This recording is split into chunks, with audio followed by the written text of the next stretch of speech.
Assalamu alaikum wa rahmatullahi wa barakatuh. We're here near the infamous red light district in Amsterdam, and we're doing an experiment, if you like, getting people's opinion on the legalization of prostitution.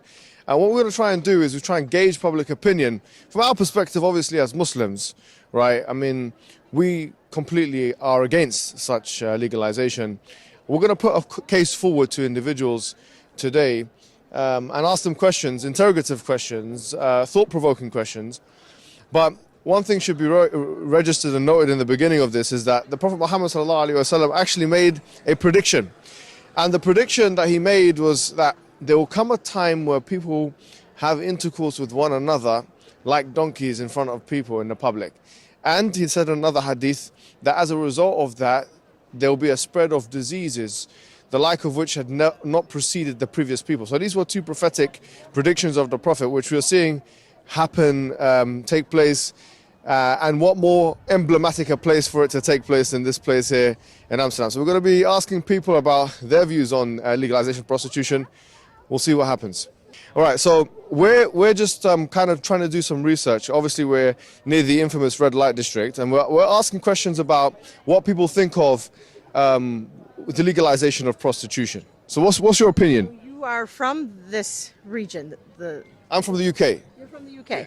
What do I think of the legalization of prostitution? I don't believe in legalizing prostitution because I think prostitution is wrong. I think it's bad for society. It degrades women. So no, and I'm a good Catholic girl, so no again. Well, I would have a lot to agree with you on that point. Yes, I thought maybe you were putting your guard up. It's true. It's true. The more morality in society, the better it is for everyone. Fantastic. No, I agree with you. No, it's very true. And as we were kind of doing research on this matter, we found that actually this is a very commodifying and objectifying kind of reality, that women are actually putting themselves... We're objectifying women, and women are screaming to be respected and treated with dignity. So where does that take the discussion about women and freedom and rights for women? Absolutely, yes. So I think you need to ask more and more women, not men, about where they stand on that. Absolutely. Thank you very much for your time. Excellent. What are you asking, mate? We're asking some of your opinions on certain things. Oh, yeah.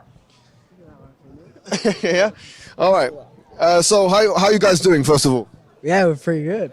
Excellent. Excellent. Yeah, pretty good as well. So he's doing the best because he said excellent. You guys said pretty good. Pretty good. Yeah, that's true. No, That's Yeah? true, Can I change that answer? I'm doing excellent. Okay, excellent. Now you're... Very excellent. No, I'm very excellent now. All right. What are your names? I'm Jamie. Kern. I'm Maxi. I'm Mohammed, yeah? I'm from the UK originally. Thank you. You too. Whereabouts in the UK? London. Yep. So I wanted to ask you a question. Obviously, this is quite controversial in almost all the world now about the legalization of prostitution. So what are your opinions on the legalization of prostitution here in Holland since 2000? Oh, God. I don't really know.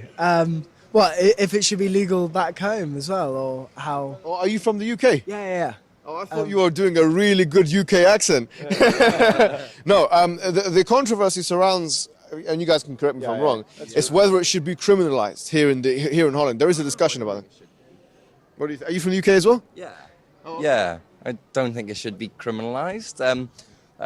Here, at least, you can see the women in the doorway and they're doing well. They're not walking some sort of street corner.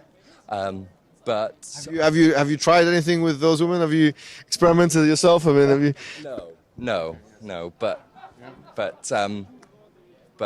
yourself? I mean, No, I haven't. No. All right. I know, it looks like I should. No, okay, all right. like, are they being exploited or not? So that's what I do wonder about. People back So home working on the street. Yeah, exactly. So, I guess if We'll get your opinion. You're from Holland.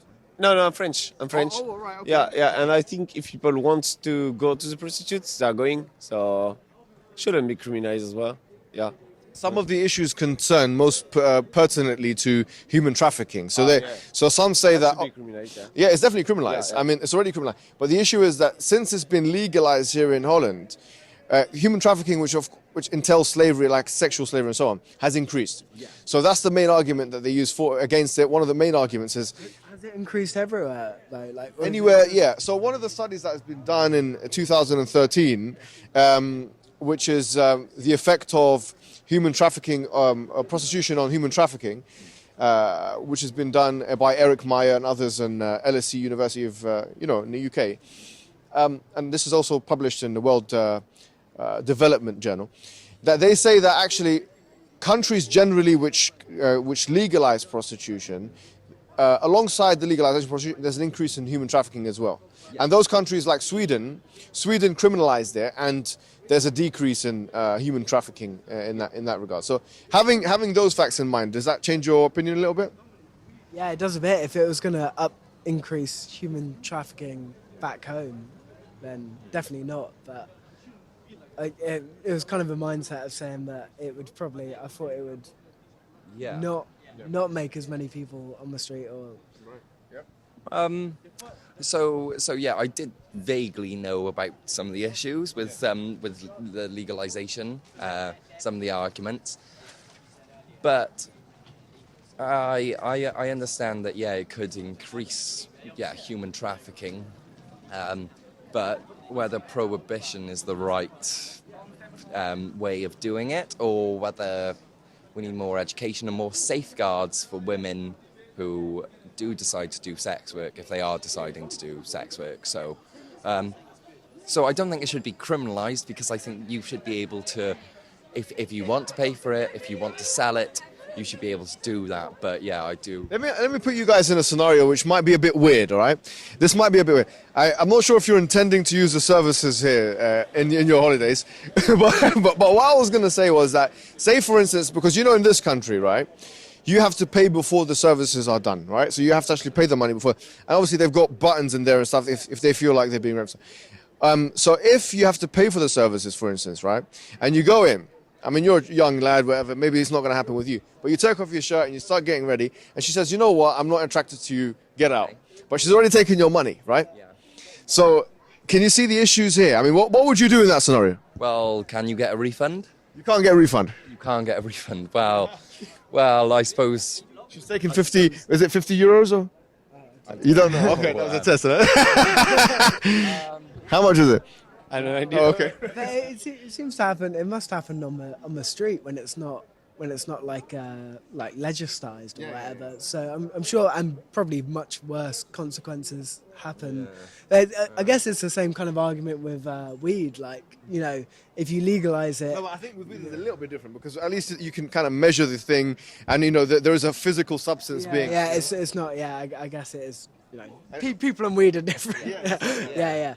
I guess legislation is never really going to take people's feelings into account, is it? Let me put you. Yeah, go on. I mean, I suppose even though you are paying for it, the woman doesn't have to really accept it. So I understand that. Be pissed off about it, but you just wasted 50 euros. Yeah, you've wasted that money, but you can't exactly force yourself on a woman because of 50 euros. So. Do you know what I mean? But what if that happened, man? Yeah, I'm sure you. Yeah. Okay, how about this? I mean, let me put you in a... Yeah. Shall I put you one more scenario? I'll put you in French. Oh, yeah. Let me put you in another scenario. So say you've paid the money, she's happy to have you. You go inside the room, you close the curtains or whatever it is, and then afterwards, you start having intercourse, 3 minutes in, she starts saying, get off me, right? And then she starts saying that you raped. She pushes the button. She says you raped her because you didn't get off her as quickly as you should have. Now you see how that can be quite a challenging scenario. How would you avert that? I don't know. I've never been in that situation, and I never hope I would be. But because that is really grey. You can't really. Sorry, I don't have. I don't know. I mean, I'm thinking here, and yeah, I mean, I don't want any woman to be raped, and issues with consent and things like that. But yeah, that's real difficult. It's just something to have in your mind. But thank you very much, guys, for your contributions. Take care, guys. See you later. Thank you, man. Take care, man. Yeah, so as you guys have seen, the main argument seems to be one of liberty. A woman should do whatever she wants to do. If you want to sell the body, you can sell the body. If you want to buy it, you should be able to buy it. So it's one of freedom. But the main challenge, as we've seen also, has been one of restriction of freedom, quite ironically as well, because, you're increasing the freedom, supposedly, for one group of consumers and suppliers, in the case of the prostitutes, but you would be restricting the freedom of those people being human trafficked because the demand is increasing, and of course because those people don't have a choice in the matter whatsoever. So if something that you're doing, the byproduct of which is an increase in slavery in society here in Europe, the question is, should we continue doing that thing or not? But here, when we go back to the issue of human trafficking, someone could argue, though, that if you give, because what it is that that's a different question. It is the rules and legislation which should have a certain control in it. When that's failing, then you have the human trafficking and the abuse and misuse of the women. So control it. Put your focus as a government or as a police state or whatever on that and not on the women. From your experience and from your knowledge here in the country, do you know, like when, for example, when women close the curtains and they offer the service, whatever they're offering for X amount of minutes, I don't know how it works. Or whatever. Yeah, so when that happens, the concern here is that what happens in the closed room as well. So, for example, if a woman is being raped, They have a button. yes, okay. Immediately there will be a police or whatever around. Yeah. So if they press the button, and then the person who is the one who is the alleged, so the one who's being alleged of rape, if they deny that allegation, so how do we resolve that kind of an issue? That is legislation, because it's a one-on-one situation. Right. So And another question I've always wondered as well, right? So, for example, if someone, because you have to pay before you get the service, isn't it? yes, of course. Yeah. Otherwise, you would walk away and say bye. Oh, darling, no. Yeah. So, so if the payment is done before the service, right, and the service is not provided, And the service is not provided. yeah. So how can that be Then resolved? you're a bad saleswoman. Yeah. So, but doesn't that mean that there's a miscarriage of justice in a sense? Because obviously, if the payment is not provided, so for example, if you go inside and you pay the money, right? Yeah. Not yourself, some ex-person, Tom goes in and pays the person, right? And he pays and then the woman says, you know what? She looks at the person. He takes off his shirt. You know, he doesn't look so good. He doesn't want to continue with this. She says, get out of the room. So what now? What now? Yeah. It is. You have to make the rules very clear. Yeah, but how would you uphold those rules? I mean, I'm just really wondering. You have to make that very clear. Yeah. But that's a business contract for that very moment. And when that's not being followed, then there's a wrong thing happening. And then you have to press charges or whatever, or sue somebody. Try. I would think that would be quite difficult to prove, but thank you very much for your opinion. What they found was that in 2013, when they did this study, which was entitled "Does the legalization of prostitution increase human trafficking?" Now, I think that was the name of the study, right? And it was in World Development Journal, right? They found that when you criminalize prostitution, what that does is it decreases human trafficking. When you legalize it, it increases it. And they looked at more than one case study, and it was pretty multidisciplinary in the sense that there was more than one professor looking at it and so on. So just on that fact alone, do you think if that can be proven? If that can be proven, then we should stop legalization. I mean, human trafficking is always is wrong. Yes. So we should stop that if we could, one way or another. But I'm not clear if it's one way or another. Right. And it's I don't have the solution for it. No, I see what you're saying, and because what human trafficking is really is slavery, isn't it? So, But on the other hand, it's always something has been there. Prostitution is always something that is there. Yeah. Even if it's very, like in China, where I walk now with Chinese people, it's not allowed in China, but it's a lot in China. Mm-hmm. If I go there, every hotel there you have some prostitutes, and I think, this is not good. Yes. But I'm very happy to gauge your opinion because you seem to be quite balanced, at least in thinking that, you know, if there's good enough evidence, then it should be. Yeah, of be course. criminalized. Yeah. Thank you very much for that, sir. Yeah. Okay. Okay, thank you. Take care. All right, so we've been able to gauge some public opinion, and there are mixed, as you would have expected, mixed opinions here in Amsterdam about the legalization of prostitution. Obviously, from an Islamic perspective, prostitution is one of the worst things you can do because it's objectifying, commodifying women, and it's putting them in a situation of, you know, desperation, sometimes abuse. They're very vulnerable. And obviously, we believe in the 5 objectives in the Sharia, one of them being the protection of ard, or the dignity of a human being. And so we feel like sexual intercourse should only be done in the confines of, you know, one's private spaces, but also in the institution, through the institution, for example, of marriage. And so from our perspective, the case is quite clear. I mean, just imagine this. I mean, this is a place where you would see someone in the back here literally prancing around, you know, showing their bodies for display, almost kind of similar to what you'd see in a butcher shop. I mean, you know, slabs of meat moving around. I mean, you got to think about the psychological state of a person who would be literally standing here with red lights and so on, publicizing their bodies in order to make money, really. And that's how many times does one have to do that a day before it becomes taxing on the body, taxing on the mind? How many possibilities are there of abuse in that process? How much things can go wrong, how much AIDS can be spread, how much STDs can be spread.